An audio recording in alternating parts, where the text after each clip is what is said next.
All right, guys, I'm so happy to tell you the story I'm about to tell.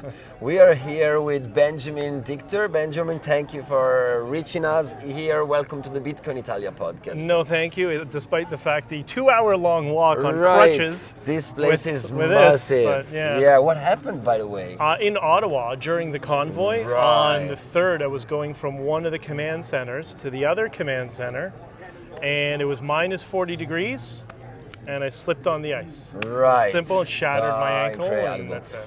So we are talking about convoy, guys, and that should tell you something, because Benjamin here, you're a trucker, and you are one of the leader of the Canadian trucker community. You guys are did a huge strike back there, right?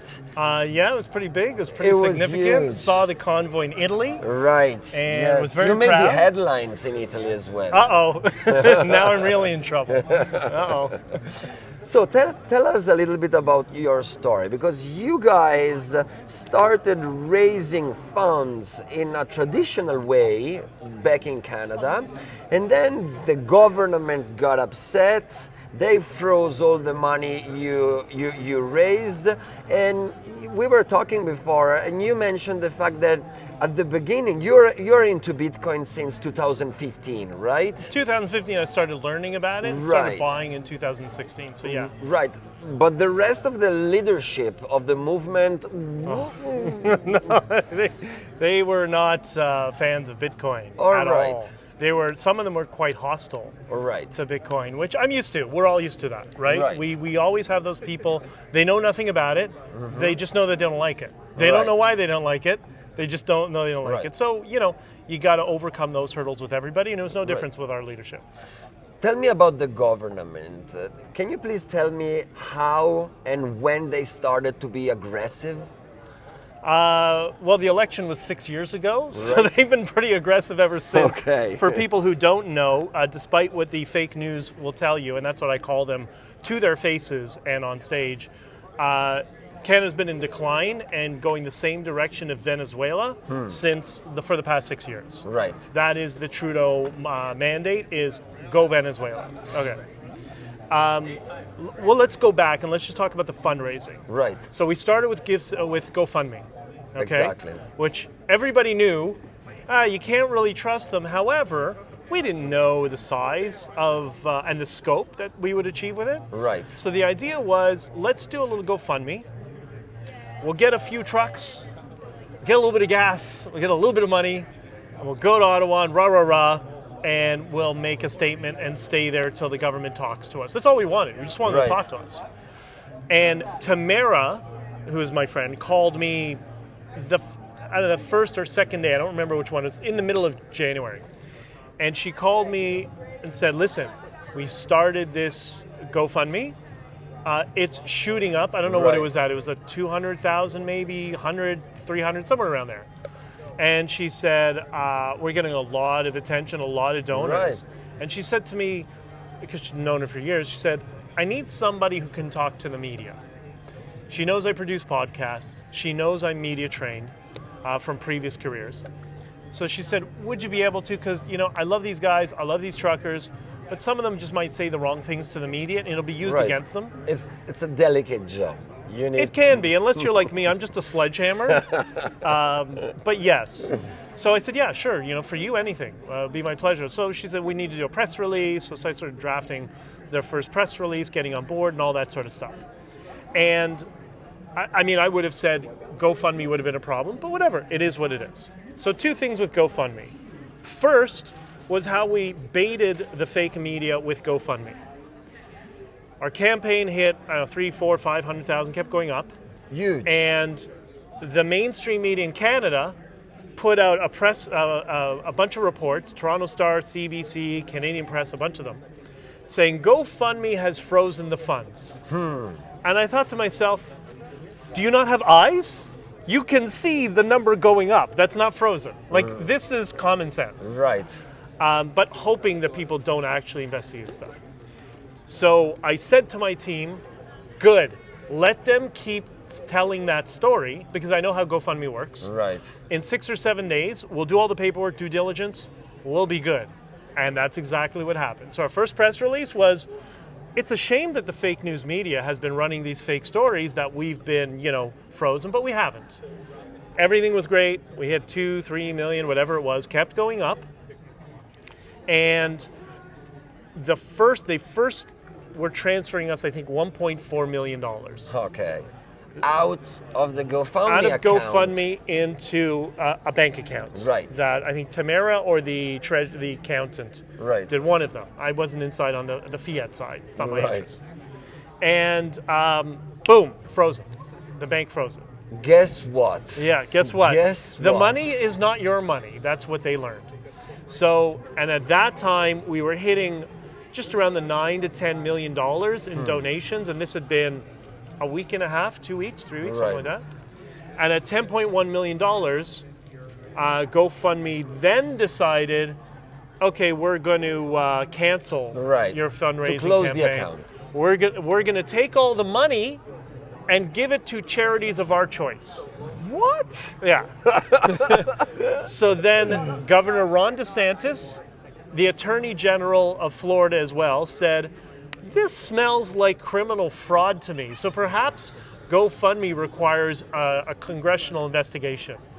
Boom. Okay, we'll give it back to you. We'll just donate it. So they gave everything back to the donors. All right.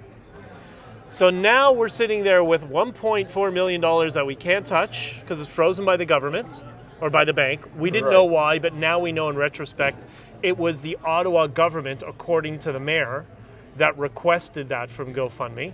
Okay. And then Give, Send, Go comes online, and they said, we saw what happened to you. It's a competitor, smaller mom and pop shop, good people. They said, we'll do it for you. So they did it. And off to the races we go again. 9 points, within a day, it was at $4.5 million. Very successful crowdfunding campaign. Right? Yeah. So then the provincial government, who is a conservative, so this is not left versus right. Right. Okay? Right. This is freedom versus non-freedom. Exactly. The conservative government, the Attorney General, imposed an injunction on the money that was in the United States. Incredible. And said, you cannot touch that money. And Give, Send, Go said, sorry, we're in America, you have no jurisdiction. Exactly.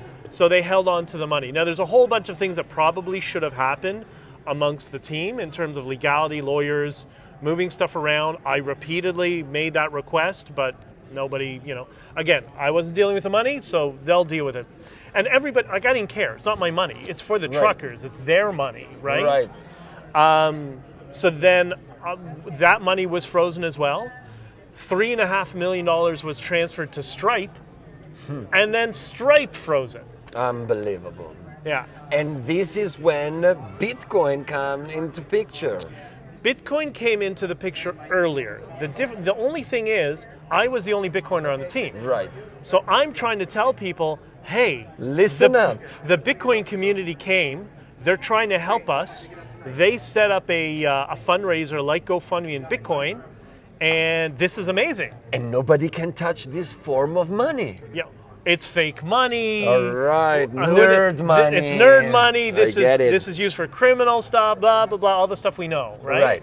So and you said, okay, have fun staying poor, truckers. I said, great. You guys continue what you're doing. I will talk to the Bitcoin people. Right. And if they need anything from me, I'll help them out. But they really took care of everything on their own. They were great. They were amazing. Nice. Like amazing. We're such a tight community. It's unbelievable. And you know what's amazing is we do know there's always bad people in every community, right? So we hear about the people, like with the J.K. Rowling thing last year, that there are people that are aggressive. Right.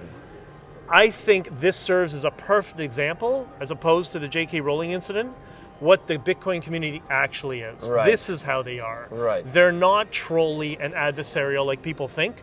They came together as a community, said we need to help the truckers, and we need to get as much funding for them as possible. Right. And they were amazing because everybody else was fighting, except the Bitcoin people.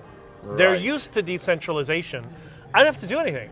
They were just like, we'll take care of it. We'll deal with this. I mean, they would call me and say, listen, we're going to get some donations to people. We're going to do paper wallets or these wallets or whatever. And I'm like, okay, guys, you guys got a plan? Great. You got my blessing. Just let me know how it goes.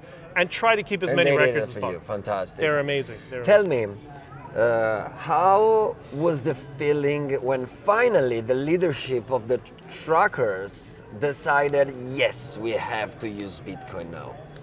They didn't. All right. Because there were so many different people and there were so many different groups trying to assume control over the leadership. Right. I mean, this is what happens with activism. You would know this, Yeah. right? Yeah. You have a whole bunch of groups that are all on board on the one core issue, but then at some point they need to come together as a community and work together, and that's where everything falls apart. Exactly. And- As human beings, we are not that good to reach consensus. That's right. Right? That's right. That's the beauty of Bitcoin. It That's right. reaches consensus Exactly. mathematically by And- itself. Exactly. And these people are just not in that world yet. Yeah. Yeah. But there were truckers amongst the convoy who'd been in Bitcoin for a while. Right. So when they heard that they're raising money for Bitcoin, they were like, woohoo, great, Exactly.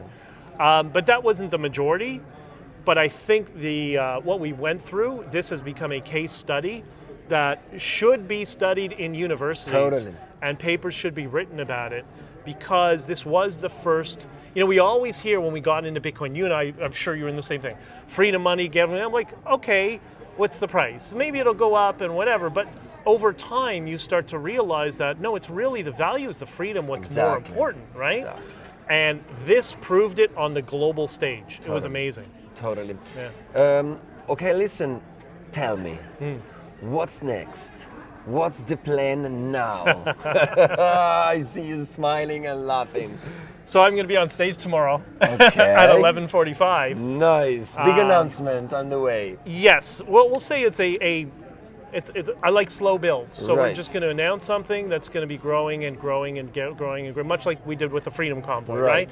You start with the seed, you plant it, you water it, and it slowly over time grows. Right. Next thing you know, you got tomatoes, right? Yes. So this is where we're going with it. So tomorrow we're going to announce the basis of our next fundraiser and a foundation that's going to be built around it, around the idea of freedom from oppressive governments with mandates, these passport apps, which was really at the core of all this, the data tracking of citizens. Right. And just a quick thing on that, unlike Facebook, where I can opt out, Right. we can't opt out of our Exactly. governments. So this is not going to happen, and they're going to learn that they're not the ones in control, that's Yes. not how a liberal democracy works. So we're going to start tomorrow.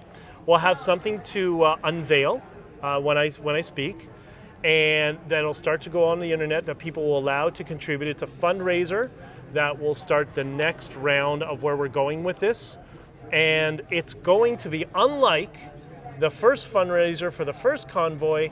This is going to be exclusively fundraised with Bitcoin. Fantastic. Yeah. Boom, bro. Right on. Guys, we are talking about freedom. This is the point. My friend Ben here, he comes from Canada. Not Ghana, not Nigeria, not Afghanistan, not Venezuela, Canada. If you think you don't need to protect your freedom just because you live in a first world country, you might be wrong. We need this tool, Ben. We need it. This is a matter of human rights. I am part of a group of the first people in not just Canadian history, but of a liberal democracy that were politically targeted, had our bank accounts frozen, Yes. my lines of credit, my credit card, my corporate bank account, everything was frozen. When I logged on to my bank account, my entire transaction history on my corporate account was erased, Amazing. vanished. Fantastic. So, and there is going to be more of this happening. This Right. is now, in Canada, they call it a new tool that they're going to be using under the auspice of safety, right? It's always safety. Yes, anti-terrorism and anti-money laundering. Careful, because there are criminals out there, Everybody's and they use Bitcoin. They don't use the dollar. Yeah, No, yeah, of use course. Bitcoin now. Yeah, exactly. You heard the news, right? But They use dollar. They always, use- always, of course. And I've spent a lot of my life in Latin America. Right. And I lived in Colombia when Chavez was in power. I actually just posted this on my Substack, the story about it. The same ideological framework that was running Venezuela and flushed it down the toilet is now active in Canada. essentially in control of the government. And they're also coming for Italy, and they're coming for countries around the world. Right. And this is our life raft. Right. It's very important to understand that. And wait for them to have a CBDC that actually works. Oh God, don't even start at CBDCs. Yeah. CBDC is all, I mean, that's just tracking. That's the end of freedom worldwide. Exactly. So I don't know if you're on Twitter, but if everybody's on Twitter, search the hashtag honking for freedom. Right. That's the hashtag we're going to be building the next round. I call it the Delta variant of the Freedom Convoy. Oh, fantastic. Anybody can play this whole Delta Gamma game like they can as well. And this should be, I hope it's going to be a rallying cry for people in Bitcoin and the cryptocurrency who think it's time that we start getting aggressive with our governments. Much like we're teaching our representatives, they represent us. We need to teach them that our money is our money, not their money. Exactly. Yeah. Great words. Thank you so much, Ben. My Talking pleasure, to us man. was so great. Thank you so Anytime. much. All Keep right. fighting. Will do, man. Hellraisers.